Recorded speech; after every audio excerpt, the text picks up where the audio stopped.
सभी को प्रणाम। नमस्कार बच्चों, आज हमारा जो टॉपिक है वो 9th क्लास का है। 9th क्लास में आपका 5th चैप्टर है जीवन की मौलिक इकाई कोशिका जिसको बोलते हैं। अब हम कोशिका के, जैसे आप पुराने वीडियो में देखते आ रहे हो, पिछले वीडियो में हम कोशिका के कोशिकांग पढ़ रहे हैं। जो कोशिका के अंदर छोटे उसके हिस्से होते हैं या पार्ट होते हैं जो उसके लिए कार्य करते हैं, कोशिका के लिए, वो कोशिकांग होते हैं। उसी कड़ी में हम आगे अब एक और कोशिकांग पढ़ेंगे। बहुत ही महत्वपूर्ण कोशिकांग है जिसका नाम है प्लास्टिड। जैसे आप देख पा रहे होंगे, इसमें ये वर्कशीट नंबर आपकी है 26 क्लास 9th की।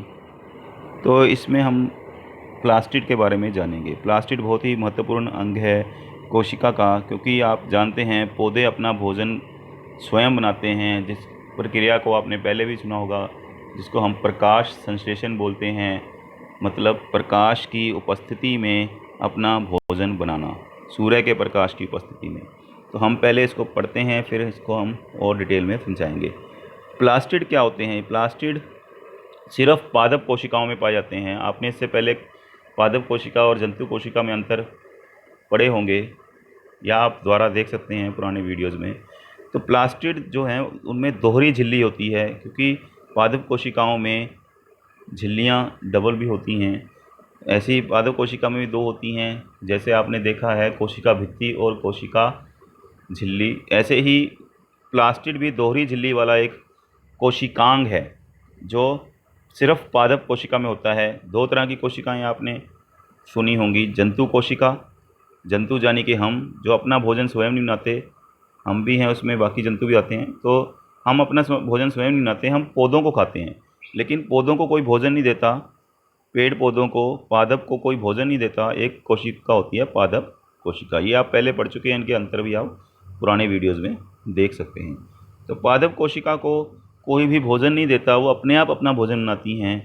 वो अपने आप अपना भोजन जो बनाती हैं उसमें वह एक महत्वपूर्ण उसका कोशिकांग काम आता है।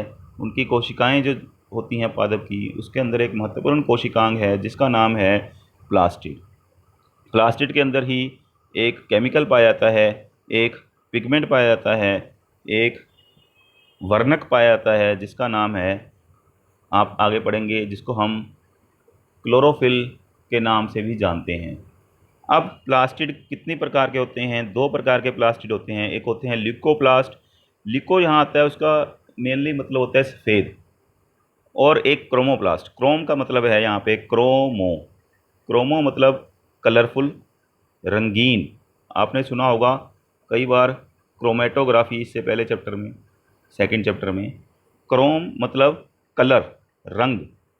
और ल्यूको, ज़्यादातर ल्यूक जो होते हैं, ल्यूक को, वो सफ़ेद, सफ़ेद से उसका रिलेशन है, सफ़ेद से। तो ये आप अभी देखेंगे इनके बारे में आगे। तो मैं आपको ये बेसिक चीज़ बता रहा था कि क्रोम मतलब रंग से जुड़ा हुआ है। आप देखते हैं मनुष्य, आपका रंग ज़्यादातर ऐसा नहीं होता। कोई मनुष्य हरे पीले कलरफुल रंग के होते हैं ऐसे नहीं। आपने पौधे देखे हैं, पौधों के फूल देखो, पौधों के पत्ते हरे हरे होते हैं, कई पत्तियां लाल होती हैं, कई बार फूल देखो कितने रंग के फूल मिलते हैं। तो उनका हम पढ़ेंगे कि वो कहाँ से आता है रंग। इतने हमारे अंदर उतने रंग नहीं होते। आपने कोई गाय देखी है पीले रंग की? गाय देखी कभी जो पिंक कलर की हो? गाय देखी जो हरे रंग की घूम रही हो? नहीं। आपने मनुष्य देखे कोई हरे रंग के, पीले रंग के, कलरफुल? नहीं। तो हम देखते हैं अब क्या है इसका मतलब। ल्यूकोप्लास्ट क्या होते हैं? बेसिकली ल्यूकोप्लास्ट श्वेत, श्वेत मतलब सफ़ेद। मैंने आपको भी बताया था कि सफ़ेद जिनका कोई रंग नहीं होता, ये किस काम आते हैं? ये अंगक लिखा है, ये कोशिका के अंग होते हैं, इसलिए इसे कोशिकांग भी बोल देते हैं। ये पादप कोशिकाओं में खाद्य पदार्थ, खाद्य मतलब खाने वाले पदार्थ। हम पादपों को क्यों खाते हैं, पौधों को क्यों खाते हैं? आपने पहले पढ़ा होगा, दालों से प्रोटीन मिलते हैं और कई तेल से वसा मिलती है। तो जो पौधे अपना भोजन बनाते हैं प्रकाश संश्लेषण द्वारा, उनका भंडारण करना है, उनको पौधे के अंदर क्या करना है, जमा। तो पौधे अपने लिए उसको इस्तेमाल करते हैं, और हम जब पौधों को खाते हैं तो वो जो भी सामान है, जो भी पदार्थ हैं, खाद्य पदार्थ, वो हमें भी मिलता है। जैसे प्रोटीन, प्रोटीन आप सब जानते हैं। प्रोटीन के लिए दालें होती हैं, जैसे पौधे, दालों वाले पौधे होते हैं, और भी फलियां होती हैं, सोयाबीन होती है, वो प्रोटीन देता है हमें। स्टार्च, कार्बोहाइड्रेट, वो तो हम जो रोटी खाते हैं उससे हमें कार्बोहाइड्रेट मिलते हैं। रोटी किसकी होती है? गेहूं की हो सकती है, या हम चावल खाते हैं तो उससे हमें मिलता है। तेल, तेल वाले बहुत सारे हैं, मूंगफली का तेल, सरसों का तेल, आप जो सब्जी, दाल या कोई भी और चीज़ बनाने में काम में लाते हो तेल, तो वो पौधों से मिलता है हमें ज़्यादातर। घी मिलता है जानवरों से, लेकिन पौधों से मिलता है, पादप से तेल। तो उनका भंडारण कैसे होगा? वो बना तो लिए पौधे ने, पर उसको स्टोर करना, उसको जमा करना है, वो कौन करता है? ल्यूकोप्लास्ट, जो हर एक कोशिका में का पादप कोशिकाओं का एक छोटा हिस्सा कोशिकांग है, ल्यूकोप्लास्ट। दो तरह के प्लास्टिड हैं, प्लास्टिड एक कोशिकांग, उसके अंदर दो तरह के प्लास्टिड पाए जाएंगे। एक है ल्यूकोप्लास्ट, प्लास्टिड, प्लास्ट पीछे से चला हुआ है। ल्यूको मतलब सफ़ेद, रंगहीन, जिसका कोई रंग नहीं है। प्लास्ट क्योंकि प्लास्टिड से लिया गया है प्लास्ट, तो ये ल्यूकोप्लास्ट एक तरह का प्लास्टिड हो गया। दूसरे तरह का प्लास्टिड है chromoplast. Chromo means colour. Chromo का मतलब क्या होता है? रंग, कलर। क्रोमो का मतलब रंग। तो ये रंग देते हैं पौधे को। रंग देते हैं मतलब उसका रंग जो आप देखते हो पौधों की पत्तियों का, फूलों का, उन कोशिकाओं में ये रंग वाले प्लास्टिड जो पाए जाते हैं उसके कारण उनका रंग होता है। इस प्लास्टिड में विभिन्न रंग के वर्णक, वर्णक मतलब कलर देने वाले, पिगमेंट इसको बोलते हैं इंग्लिश में।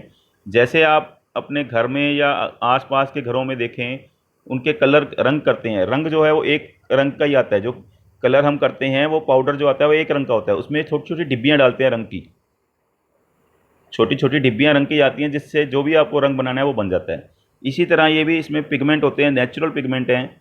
जैसे पीला रंग होता है अपने पत्तियों का, नारंगी रंग, लाल रंग के देखे हैं फूल और फल, अलग अलग रंग के देखे हैं। कितने कलरफुल पाए जाते हैं। मनुष्य या जंतु में इतने कलर नहीं होते जितने आपने पेड़ पौधों में, फूलों में देखे हैं। वो कहाँ से आते हैं पेड़ पौधों के, फूलों के रंग?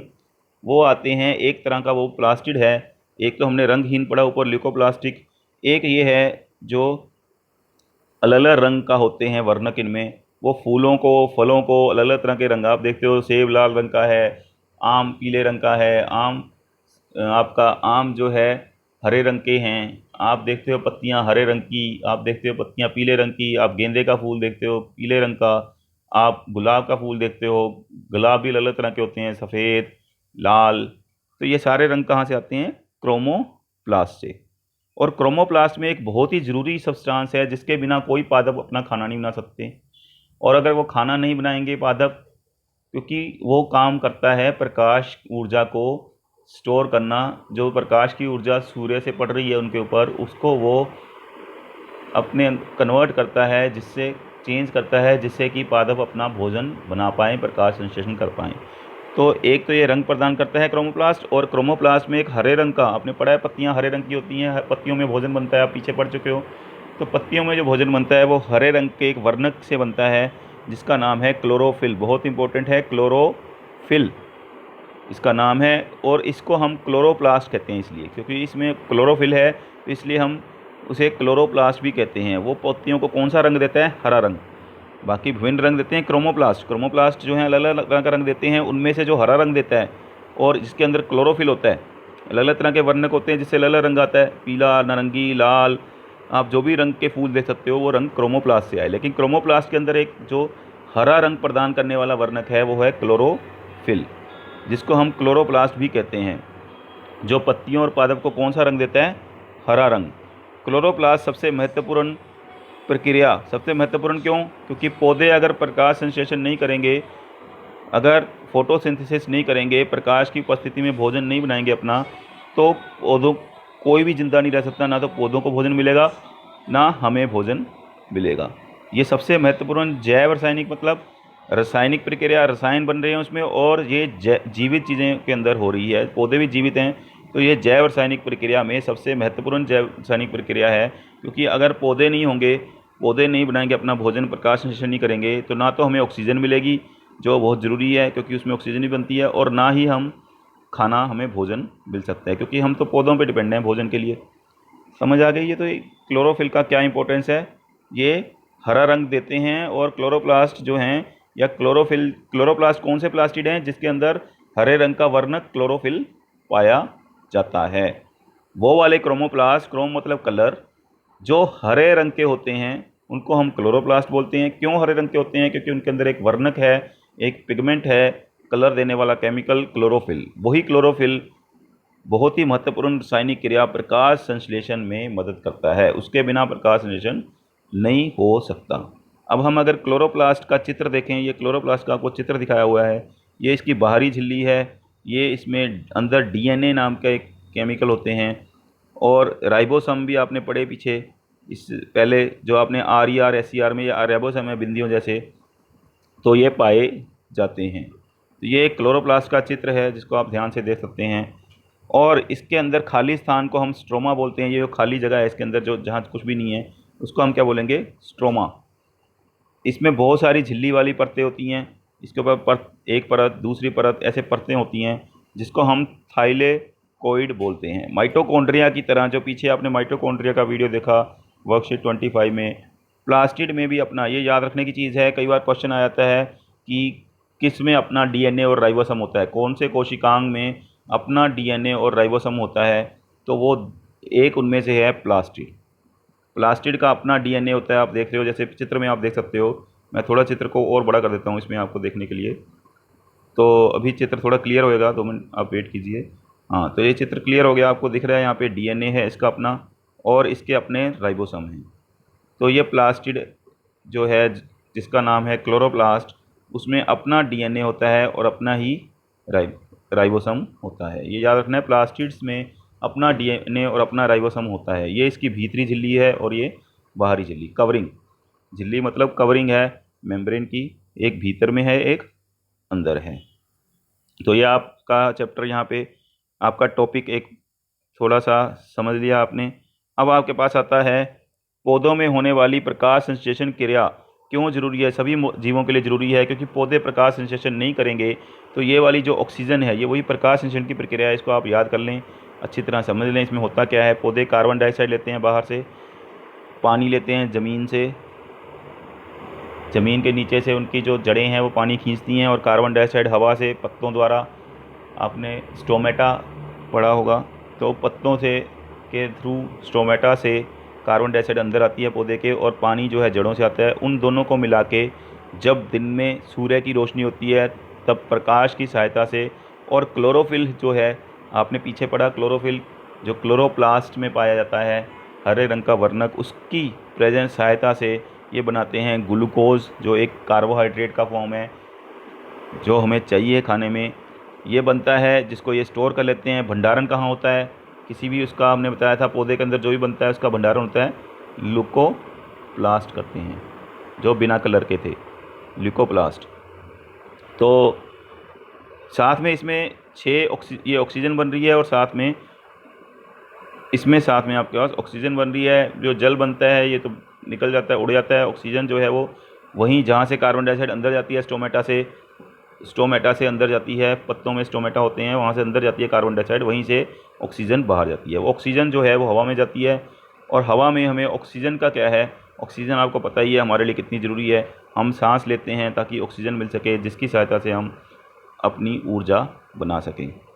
तो यह पादप क्रिया पादप कोशिका के क्लोरोप्लास्ट में कहाँ होती है? क्लोरोफिल के होने के साथ होती है। अगर प्रकाश संश्लेषण होना है, प्रकाश की सहायता से पौधों को भोजन बनाना है, वो तभी बनेगा क्योंकि पत्तों के अंदर क्लोरोप्लास्ट के अंदर एक वर्णक है, हरे रंग के पत्तों के अंदर क्लोरोफिल नाम का एक वर्णक है, जिससे हरा रंग तो मिलता ही है। वो वायु की उपस्थिति में कार्बन डाइऑक्साइड लेके और भूमि से जल लेकर कार्बनिक खाने वाले पदार्थ बनाते हैं, जैसे कार्बोहाइड्रेट में भी कौन सा कार्बोहाइड्रेट? ग्लूकोज। और ऑक्सीजन गैस उसमें साथ में बनती है, उस ऑक्सीजन को ये बाहर छोड़ देते हैं। जो ऑक्सीजन उनके काम की नहीं है पौधों के, उसको ये बाहर छोड़ देते हैं हवा में, जहाँ से हम ऑक्सीजन ले पाते हैं। इसीलिए हम कहते हैं कि ज़्यादा से ज़्यादा पेड़ लगाओ ताकि हमें ऑक्सीजन ज़्यादा से ज़्यादा मिल सके। जितनी ज़्यादा ऑक्सीजन होगी उतना ही हमें ऊर्जा प्राप्त करने में आसानी होगी, क्योंकि आगे हम पढ़ेंगे अगली क्लासेस में, कक्षाओं में, कि ऑक्सीजन की सहायता से हम ऊर्जा कैसे बनाते हैं, जो भोजन हम खाते हैं उससे हम ऊर्जा कैसे बनाते हैं। तो ये ध्यान रखें, क्लोरोफिल क्लोरोप्लास्ट के अंदर पाया जाता है। क्लोरोप्लास्ट एक क्रोमोप्लास्ट का ही एक रूप है। तो आपको अगर मैं थोड़ी सी समरी इसकी समझाऊं तो आप थोड़ी सी इसकी समरी समझ सकते हैं। प्लास्टिड कोशिका का एक अंग है, कोशिकांग है प्लास्टिड। इस प्लास्टिड दो तरह के, एक क्रोमोप्लास्ट जो कलरफुल होते हैं, एक ल्यूकोप्लास्ट। ल्यूकोप्लास्ट जो रंगहीन सफ़ेद रंग के होते हैं, ल्यूको मतलब सफ़ेद, रंगहीन, प्लास्ट मतलब प्लास्टिड चाहे, ये दो तरह के प्लास्टिड हो गए। क्रोमो मतलब रंग वाले, ये एक तो रंग देते हैं, पौधों को रंगीन बनाते हैं, अलग अलग कलर के रंग, हरे, पीले, लाल, और ल्यूकोप्लास्ट। अब क्रोमोप्लास्ट के अंदर एक प्लास्टिड है जिसका नाम है क्रोमोप्लास्ट की में ही, जिसको हम क्लोरोप्लास्ट बोलते हैं। क्लोरोप्लास्ट, क्यों क्लोरोप्लास्ट हरा रंग का होता है? क्योंकि उसके अंदर एक वर्णक है जिसका नाम है क्लोरोफिल। ये आपको ध्यान रखना है ये चीज़ों का। अगर कुछ ना समझ आए तो आप कमेंट में पूछ सकते हैं। अब आपके लिए क्वेश्चंस थोड़े से हम डिस्कस कर लेते हैं, जो हमने पढ़ा है उसको कितना समझा। अगर आपको समझ ना आए तो दोबारा वीडियो बार बार एक तो चला के देखें ताकि आप पूरी तरह समझ जाएं, फिर ही आप क्वेश्चंस को करने की कोशिश करें। प्रकाश संश्लेषण के लिए आवश्यक कोशिकांग अंगक कौन सा है? आपको पता है कोशिका का अंगक कौन सा है प्रकाश संश्लेषण के लिए? प्लास्टिड। और कौन से तरह का प्लास्टिड? वो प्लास्टिड भी है आपका, प्लास्टिड के अंदर क्लोरोप्लास्ट, हरे रंग वाला, क्योंकि हरे रंग के पौधे अपना भोजन बना सकते हैं। क्लोरोप्लास्ट, क्लोरोफिल नहीं, क्लोरोफिल तो उसके अंदर एक वर्णक है। प्लास्टिड के विभिन्न प्रकार और कार्य लिखिए। अभी आपको समझाया प्लास्टिड के दो प्रकार, एक ल्यूकोप्लास्ट और दूसरा क्रोमोप्लास्ट। ल्यूकोप्लास्ट क्या करता है? वो भंडारण करता है, अलग अलग जो भोजन खाद्य पदार्थ बने वो भंडारण करता है उनका। और क्रोमोप्लास्ट क्या करता है? एक तो पौधों को अलग अलग कलर देता है, रंग देता है, दूसरा उनके अंदर ही क्रोमोप्लास्ट में ही एक इम्पोर्टेंट आपका महत्वपूर्ण प्लास्टिड पाया जाता है जिसका नाम है क्लोरोप्लास्ट। क्लोरोप्लास्ट जो है वो हरे रंग का होता है, उसके अंदर हरे रंग का वर्णक क्लोरोफिल है, जो सबसे महत्वपूर्ण, बहुत ही महत्वपूर्ण जीव जगत की प्रकाश संश्लेषण की प्रक्रिया में मदद करता है। उसके बिना प्रकाश संश्लेषण होता ही नहीं है। तो ये आपको समझ आ गया होगा। अगर आपको ये आंसर समझना है तो आप इसको वीडियो को पीछे रिवाइंड करके भी देख सकते हैं जहाँ मैंने दोनों ये समझाए हैं। इसके बाद आपके पास आता है प्रकाश संश्लेषण का संक्षेप में वर्णन कीजिए। तो ये आप इससे कर सकते हैं वर्णन। प्रकाश संश्लेषण का वर्णन ये है आपके सामने। क्या वर्णन है प्रकाश संश्लेषण का? प्रकाश संश्लेषण एक तो सबके लिए महत्वपूर्ण है, आपको पता है, क्योंकि इसमें एक तो ऑक्सीजन बननी है और दूसरा खाना बनना है। यह क्रिया पादप कोशिका के क्लोरोप्लास्ट में क्लोरोफिल के होने से होती है। हरे पौधे क्या करते हैं? इसमें सूर्य के प्रकाश की उपस्थिति में वायु से कार्बन डाइऑक्साइड लेते हैं और भूमि से जल जो लिया उन्होंने उसको कार्बनिक पदार्थ में बदलते हैं, और इस प्रक्रिया में ऑक्सीजन गैस बाहर निकलती है। इस प्रक्रिया की एक रिएक्शन है कि कैसे ये होती है। तो ये आपका तीसरा आंसर हो गया। इसके बाद आपका चौथा इसमें पूछा है क्लोरोफिल किस प्लास्टिड में होता है? ये आप कमेंट में बताएंगे। क्लोरोफिल होता है आपका कौन से प्लास्टिड में होता है जी? ये होता है क्लोरोप्लास्ट में। प्लास्टिड से प्लास्ट आ गया, क्लोरो मतलब इसमें क्लोरोफिल है। कौन सी दो कोशिकांग में उनका अपना डीएनए होता है? तो एक कोशिकांग तो भी आपको बताएगी प्लास्टिड, दूसरी आप याद कीजिए, आपने पीछे पढ़ी है पहले जब वर्कशीट्स में या पहले वीडियोस में आपने देखी है। तो ये आप कमेंट में बताएंगे दो कोशिकांग के नाम जो जिनमें अपना डीएनए होता है। एक आपको अभी बताया प्लास्टिड की ऊपर भी चलो आपको बता ही देते हैं, माइटोकॉन्ड्रिया आपने पढ़ा था। माइटोकॉन्ड्रिया और प्लास्टिड दोनों ऐसे कोशिकांग हैं, पेपर में बहुत बार आया था, इंपॉर्टेंट क्वेश्चन है कि कौन से ऐसे दो कोशिकांग हैं जिनमें डीएनए और राइबोसोम होता है अपना, वो हैं माइटोकॉन्ड्रिया और प्लास्टिड। आई होप आपको ये समझ आ गया होगा। आप आगे के वीडियो भी देखते रहिए, चैनल को सब्सक्राइब, शेयर और लाइक कीजिए ताकि आप आगे के वीडियो भी समझ पाएँ। Thank you very much for watching the video. अपने कमेंट